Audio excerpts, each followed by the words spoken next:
Hey, yo, welcome to the Boston Sports Brothers podcast. A very special episode this evening. We have Big E and we have John Karalis with us. John is a Celtics beat writer at Sports Illustrated, and he's also the host of the Locked On Celtics podcast and Locked On NBA podcast. Author of two books as well, Built Different and Boston Celtics All-Time All-Stars. And if you follow us on Twitter or X, whatever you call it these days, obviously there's been a lot of news over the past 48 hours regarding Jason Tatum and his potential return or non-return this season. I practiced with the Maine Celtics yesterday. Shams reported today that he participated in 5-on-5 scrimmage.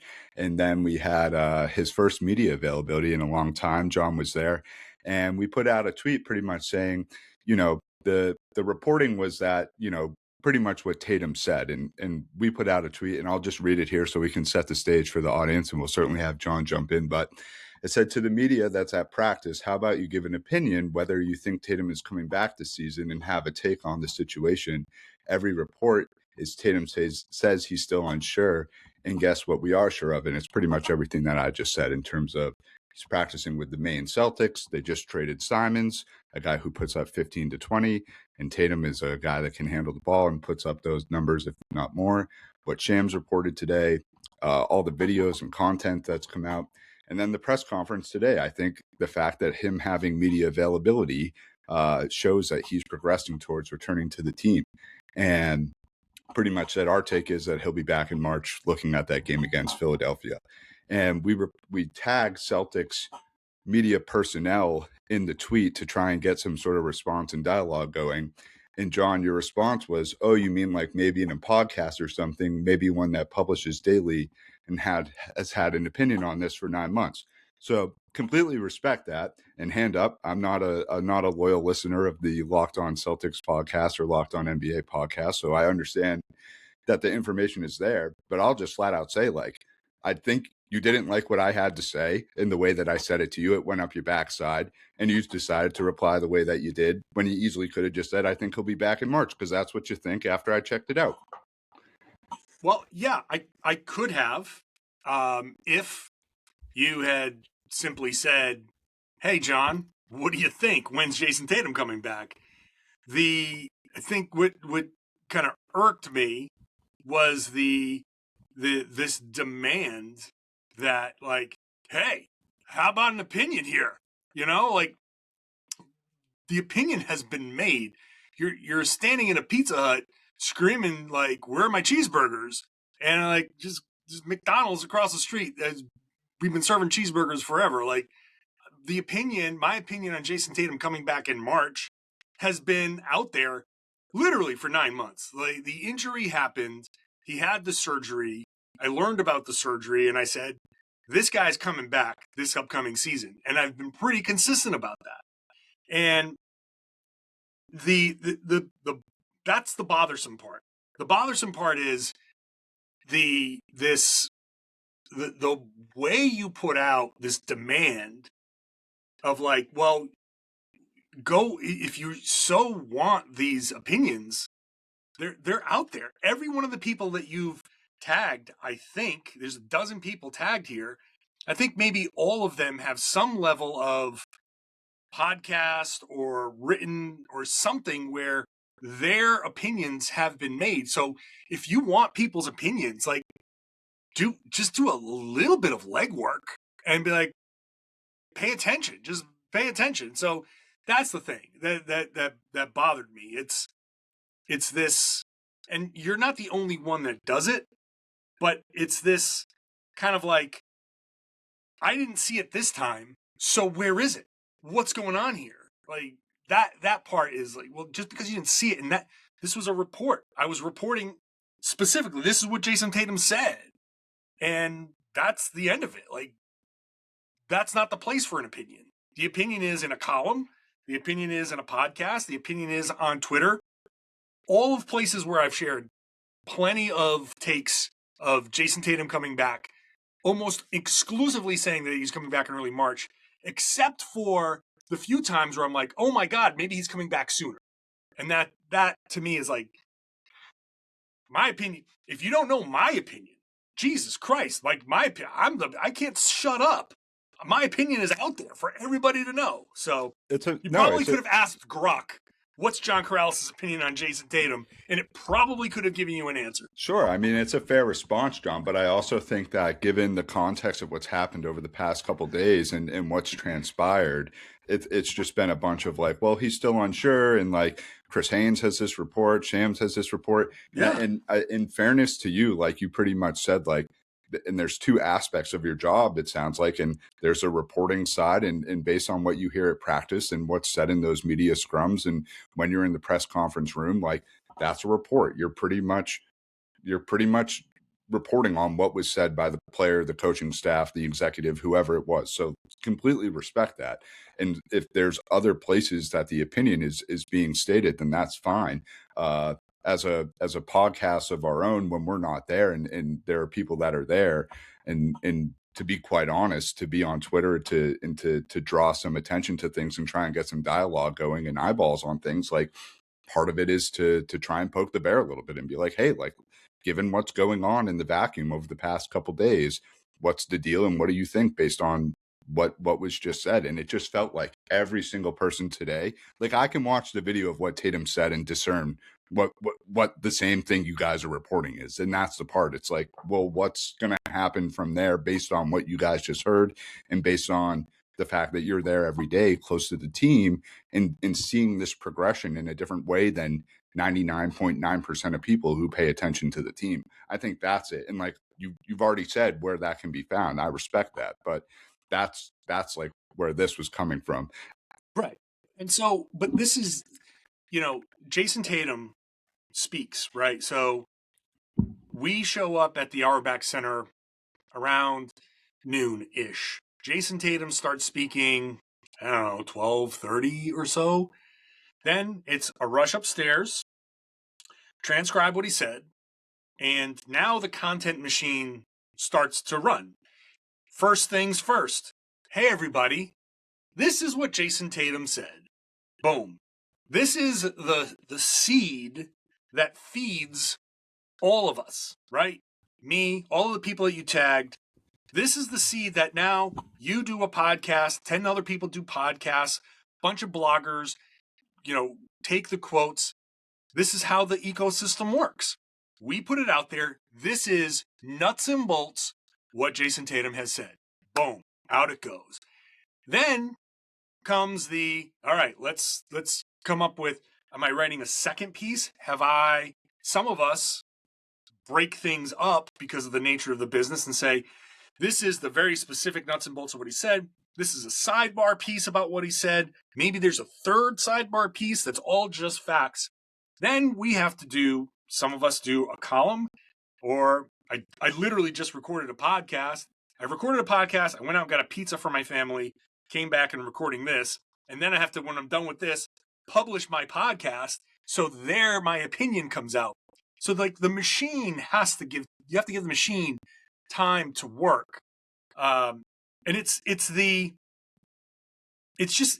the approach is always going to irk me when that approach, when you say poke the bear, like, all right, you want to poke the bear, but then don't be upset when the bear takes a swipe. You know what I mean? Care less. Exactly. You're entitled to, and Big E knows this. He's known me for a long time. Like I'll hand up. I can be an asshole, but with that, you can be an asshole right back to me. I have thick skin. I can take it. I understand that's not necessarily everybody's cup of tea. But I have no problem with the back and forth. I actually find it wildly entertaining. And part of it is like, we're here now. We're able to have a conversation in a way that we might not have ever been able to do before. Eric, I want to give you a chance to jump in because you look ready to go. I think, all right, so I'm on the outside in here. I literally was working all day, got to the gym, and then I heard you were coming on, John. And I'm a big Celtics fan. I would say I'm a resident Celtics guy, so I'm excited that you're coming on. And I literally had no background on what happened today. What I will say is, glad you're here. Thank you for coming on. Thank you for chatting with us. I think part of I want to split the difference here a little bit because I understand where Josh is coming from, and I certainly understand where you're coming from too, John. I think where some of the frustration that I think Josh is coming with is all right, we had the trade deadline last week. You can infer a lot of things from some of the moves that were made that, hey, we have Tatum who is going to come in and fill some of this void that you moved off of Simons, and obviously getting Vucevic fills a need in the front court. What I think I have an issue with, and it's nothing with the local media, I think it's more with the national media, is when Chris Haynes put out that report, everyone flipped and went to, oh, he's not coming back. He's not coming back right away.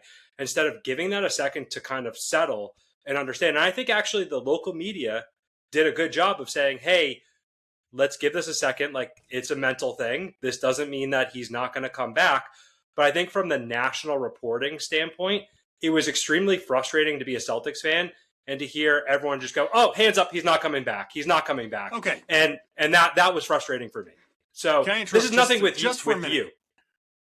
Let me interrupt just for a minute because I want to tie this back into what happened today. What you're saying is a result of this, like the original tweet that came out was like, hey, how about a take? How about your opinion? So when the demand right away is, oh my God, this happened, what's your take?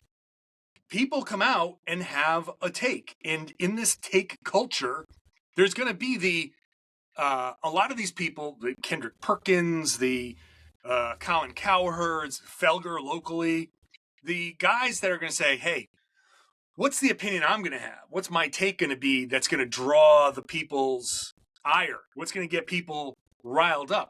And that's not me. That's not a lot of the people who are local. There is this, like, you get negatively painted for being kind of balanced. People say, well, get off the fence. What's your take, one way or the other? And I'm the guy that's always saying there is nuance to this. And I inherently dislike the take culture. I understand why it's entertaining. I understand why people, like, I'm not a fan of country music either, but people love it. It's entertaining for a lot of people. I don't get it, but people love it, and so there it is. Same thing with the take culture. Just like I like rap music, a lot of people don't like rap music. Same idea. So I'm always going to be put off by the immediate, the same thing you're talking about. The immediate, well, okay, oh my God, this the 180. It's crazy because it is. It's breakneck. You're pulling 3 Gs every time you change your mind, and you're like, I can't do that. I can't be that guy. I'm always going to be a little bit more measured, even if it takes me a little bit longer to get the opinion out there. I want to make sure. Why did Jason say this? Well, there's this. Oh, there's the Gordon Hayward element of this. Like he said in this thing today, I just was being vulnerable. And I appreciate that. And I said it on my podcast. Like, I appreciate that he gets to be vulnerable. I wish he would be more vulnerable sometimes. So that all is part of this whole thing. People demand the takes right away. And sometimes you're not going to like the takes that happen. And I think that's what you're talking about. Well, I don't think it's not even takes; it's clip culture too. Because I think what we see a lot is it's attention. You get a People snippet. Want the fucking attention. You get a snippet of what someone is saying. You don't get the full quote. So you take what is the tantalizing, the piece that is going to draw numbers, but it might be out of context and not actually give you actually the true value of what that person's trying to say. And I'm not saying that happened here, but I think that's just, it's part of take culture. It's, let me find this little bit of information that I can develop an opinion around. And I think that's where I think everyone has lost their mind about Jason Tatum over the last week plus, because it's been a seesaw. And I think, to your credit, John, I think you have been a little bit more measured than others. And I think there is something to be said for being right instead of being first. Because I think in the culture we live in today, if you're not first, you're last, which I inherently think is wrong, because that to me says that, hey, if you want to report and tell a good story, like, just be quick. And that's not true. How many people are wrong all the time that are first? I'd rather have something that's legitimate and go from there. So, and I think that's where you and the local media have done a little bit of a better job with that than what we've seen on the national scale. And listen, it's the talking heads, it's the Felgers, it's the Perks, like you mentioned, it's the Stephen A. Smiths. those are the people that I think, like, and Josh, I'm not sure if you're put off by those folks, but that's what I've been put off over the last week. I mean, it's both, and like obviously, I think the last 20 minutes in our interactions today, it's like John's job and what he's doing when it comes to the Celtics is different than what we're doing here as a podcast. Like that's incredibly evident and clear, and there's utmost respect to that in terms of what you just said, John, in terms of like you don't want to react one way or the other. You want to get the facts. You want to do your reporting, and then B, come out in the proper forums to be able to express what your opinion is based on the things that you're hearing, and have the time to be able to put that together. So like I have no problem with that whatsoever. I want that to be very clear. I think the flip side is like we're in a unique situation as a podcast. We're independent. We have no backing from any sort of company. We have no like sponsors or anything. Like we're trying to break into this media landscape that's already full of several well-established people, and to have a voice and to be able to do that. And I will say we've been fortunate to work with a few Celtics people, but the Celtics media has been really tough on us, and hasn't really worked with us until almost a year and a half into doing this sort of thing. Caleb Burton and Sean Grandy over the past couple of weeks have been the two people to do that. But like I flat out said it, like we've been stood up by people, we've been scheduled to record with people, and they've just like ghosted us or canceled on us. So there's a frustration from that standpoint, when we've also worked with several other people in the media that have been incredibly generous and kind to us, and have given us more than what they probably ever should have or could have to help us out and to be on the show. There's one person right now who's probably the most popular reporter in all of Boston, in Karen Garesian, who's done that. So like that, from that standpoint, like that's been frustrating as a no-name podcast trying to get into it, and like seeing where there's been support and seeing where there hasn't been support. And so there's definitely frustration from that standpoint. But I also think that like the you coming on and hopefully having this sort of conversation is like, hey, like we're and I get it now. Like we're different. We sit in a different seat than you sit in. There's different roles when it comes to this whole sort of thing. Like your day to day and your job is the Celtics and reporting on that. And then what follows with the other things that you have going on is where you get to have these sorts of conversations. We're the in some ways the Felgers and the Cowards. No way will we ever be at that point. But like that's more of the seats that we sit in, and it's very evident that those are two distinctly different things. Well, listen, I started 2006. I started redsarmy.com. Same shit. Same, like trying to poke at the established media, and like sometimes you make fun of people, and so like I get all of that. But there is a fairness, I think, that has to go along with it. Because I would have done this podcast if we had a more normal interaction on Twitter. And the only reason I came on here, at first was to sit there and be like, these motherfuckers, I am going to, I will reach through the fucking screen if I have to. No, but like, I would rather have a more measured conversation, because we've been on this for 20 minutes almost, and we haven't talked actually about Jason Tatum. We've talked about us and our interaction. And I don't have a ton of time. I've been there, man. I've done this. I'm lucky. My career has gone well. Locked On has grown, but Locked On was nothing. But my first check from Locked On was $5. You know what I mean? Like we started from nothing there. I started my writing career from nothing, doing it myself, and worked my way up. And it took a long time. I started on the beat. 2018 was my first year on the beat. That was, 8 years ago? I'm 52. So my first glimpse of full-time covering the Celtics was only 8 years ago. I was 44 years old. I didn't start at 20 something. So I get it. And everybody has their own way, their own tact, and if it works, it works. If it doesn't, it doesn't.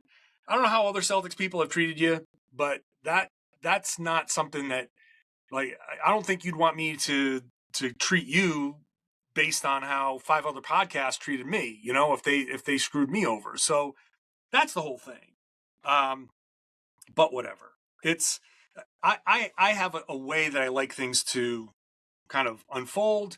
I have my approach to how I like to do things, how I want to be perceived. It's not going to make me rich like Stephen A. Smith because I don't do that. It's going to give me my own lane. It's measured, it's balanced, it's fair. I think I treat people fairly. I expect to be treated fairly, and that's it. And like when the other part of it is the energy bit that I told you before. If somebody wants to come at me with asshole energy, buddy, I'm an old school Greek dude. I will come back at you with asshole energy. But if somebody's nice, I think I'm a nice person by nature. I want to be nice to people. So it's the energy that you give is the energy that you get. I firmly believe that. And so I don't like interactions like that. I'd rather just come on here and spend a half hour talking about the Celtics, which is a topic I love to talk about. I love talking about basketball. Basketball is my life. And I like talking about the nuance of it all, the nuance of Jason Tatum, why he said what he said, why he was hesitant, why I think he's coming back in March, why I always thought he was coming back in March, and why I think people were wrong to say he should take the whole year off. All of that stuff. I love talking about that. And I'm happy to talk about it with just about anybody if I have the time. Yeah, no, very fair. Look, as I said on Twitter earlier today, Professor Karalis took us to school a little bit today and gave us some insight. And it's that's part of what we're doing in the seat that we sit in. We're still learning and trying to carve out our own path. And obviously, what you said is taken to heart. The energy that you put out is the energy that you're going to receive. And in this instance, it came back to us in this sort of way. But I know we have a few minutes left, so let's address it then, John, in terms of obviously where we're at with Tatum and where we think this boat is going. And I think all that has happened in our conversation up until this point. If he does return, yeah, where can this team go, and what do you see happening in the last stretch of the season here? So I would caution people to not expect Jason Tatum right away, and maybe not at all this season, right? So I think one mistake that people are making is, oh my God, Jason Tatum's going to come back. We're already this good. We're going to get so much better, which may happen. It may happen. But right now, Tatum is in the ramp-up phase. So when I asked him in the scrum today, what's the next step? Everything he said was like more live stuff, going through contact, getting, more reps like that. Everything was about ramp up, cardio, playing 5-on-5, getting used to basketball. So his Achilles is healed. He's ready. Like he can go, he's literally playing basketball. But now he's going to get ready for NBA basketball. There's just no way to replicate that. You can play against Amari and Hugo and Max Shulga and all of those guys. That's not going to prepare you to go up against Josh Hart and Karl-Anthony Towns and those guys. So the first bits are going to have to be a level of kind of, reassimilating himself in as part of the team. I don't think he should start when he comes back. I think he probably should come off the bench. It's probably going to be under a minutes restriction. And it just from there, it kind of depends on where the soreness is. How is he recovering from this? And that's part of the ramp up phase. How did he come out of that scrimmage? Now, he would never tell us, oh yeah, I'm kind of sore and I'm kind of feeling it a little bit. But how is he really coming out of that? How does he come out of the next scrimmage? Where is that? They probably do like a little bit of extra imaging just to make sure there are no hot spots on the Achilles. So all of that stuff is part of the whole big thing. So when he comes back, there's going to be a significant amount of rust that needs to come off. His shot's not going to look great. It is probably going to be a little disruptive because he needs to be more selfish in the beginning than he might normally be because he's just got to find a way to get going. And then does that mess with his head a little bit? Because like I normally want to play a certain way, or does he just play an unselfish way and it takes a little bit longer for him to get his shot going? So all of those steps are the next things that he's got to figure out. And that's why I think March is such a good time, because you can play a game, take a day off, maybe miss a game, come back that next one, play again. Maybe you go from 15 to 17 minutes, 17 to 20 minutes, and so on, until you feel comfortable, ready to go. Does that mean he's going to be ready, his normal self, the quote-unquote Jason Tatum that we know by the beginning of the playoffs? Maybe. Does that mean that he should play 40 minutes a game during the playoffs? Probably not. So there's going to be like, how do you use him in a playoff series? It's got to be a little bit more kind of strategic in where you unleash the Jason Tatum, because you probably should in the playoffs still go by a minutes restriction. And so all of that has to be taken into account. So all of that is to say, I'm not 100% sure that Tatum takes this team from second seed to NBA Finals. I'm not saying you won't. I just want to put in that little bit of, don't put that expectation on this guy just yet, because it's more about building him to be ready for the beginning of next year, where we know what Jaylen Brown can be. Jason can be 100% of himself. They've got a $27.7 million traded player exception. They've got potentially other players that they could trade if they needed to. They now have, because of the moves they made over the summer, they can sign a free agent to the full mid-level exception. They can give somebody $15.1 million. They have a lot of tools to make this team a lot better, a lot more constructed to be a champion next year. That's where I think the goal, where they're going to. Anything that happens this year is gravy. If Tatum gets them to that promised land this year, amazing. What an incredible kind of sidebar path that this was. But the goal has always been and remains getting them ready for a run next season. Awesome. John, I'll hit you with one last one and then we'll let you go. I know you got to run, but I think a big part of Tatum's success coming back with the team is having him play with players that he's familiar with, because I think it's going to breed a level of success. And I think clearly the two guys that everyone thinks about are Derek White and Jaylen Brown. Let's just say that he can't be on the floor with both of those guys. Who are the other two guys that you look across this roster, you say, hey, if those guys aren't on the floor, these are the other two guys that I want playing with Tatum to help his development? Yeah, well, I think he's going to need space. So I want to see him playing. I want to see him playing with Vooch. Yep.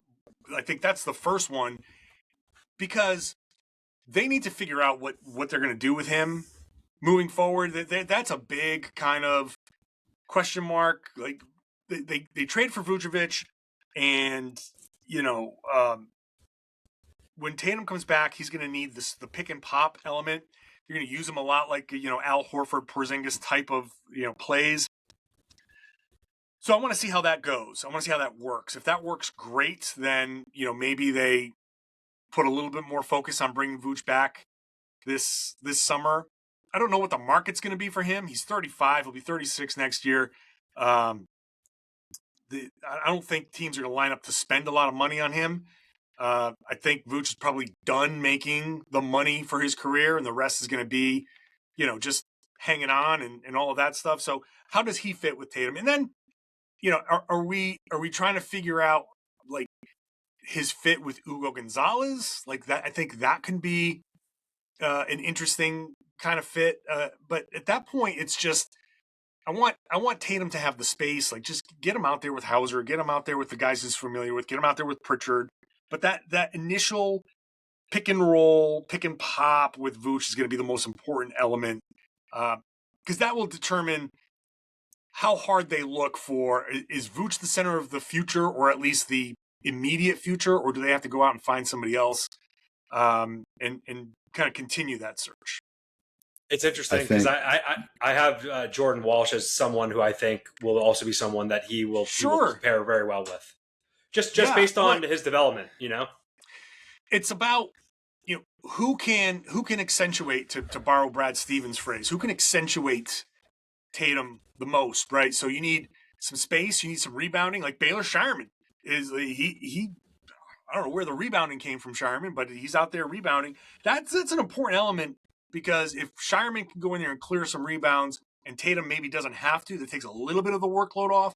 Or Tatum goes in there and rebounds too, and you have him and Vooch and Baylor and those guys all rebounding. Now you're getting stops and you can get out into transition, and that's also important too. So all of a sudden the Celtics defense, which I think is like 17th, 18th, can go up to top 10. If that happens, then that changes a lot as well. So Vooch is number one.